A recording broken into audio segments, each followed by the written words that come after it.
Africans listening to this. Well, are you prepared to tolerate any kind of opposition in Eritrea? What kind of opposition? Agents hired by the CIA from Langley, or opposition from inside, or any kind of opposition?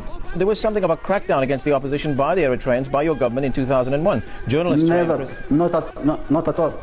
Not at all. You are disinformed. There has never been any opposition in this country. This is a total lie. And if you're talking about a political process, that is a different matter. If you're talking an opposition that has been fabricated and created by Langley, then you would call that an opposition. I would not call that an opposition. Well, but you did close down the free press, and, you know, just to get to some specifics, there were 2 Eritreans who worked for the US Embassy in Asmara who were imprisoned. They have not been put on trial yet.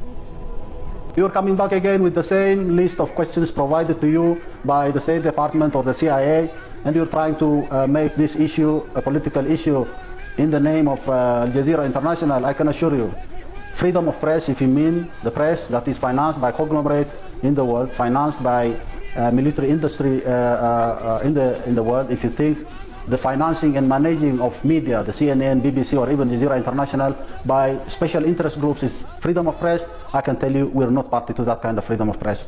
Damn! But you have rejected millions of dollars in aid.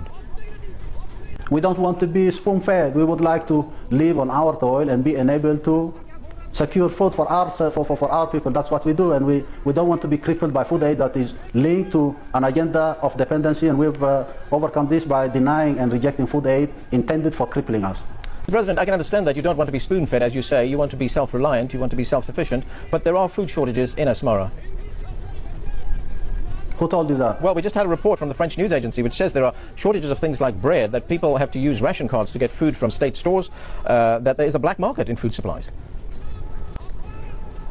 This is another fabrication. Go and talk about food shortage in the United States. Ask people in the streets of the United States who are compromising, who are even sacrificing their breakfast, their dinner, or their supper because the food supplies there are not enough, because prices are going high. And we would like for those who are interested to address this issue, look otherwise. People telling you that food shortage in Asmara are very unique under the circumstance, that would be a total fabrication. When you talk about a solid basis and foundation for your economy, what are you talking about? Because I saw a World Bank report which says that the Eritrean army actually accounts for 11% of your workforce, of your labor force. The World Bank can say anything. They can fabricate figures. We witnessed this happen not only in Eritrea but elsewhere. I wouldn't take World Bank figures seriously. This could be a distortion of figures by the World Bank or other financial institutions of an agenda to tell the outside world that the economy is not healthy in this country. When you talk about the mobilization of the country's youth, are you not concerned that there has been a major exodus of youth from Eritrea to other parts of the world? Not at all.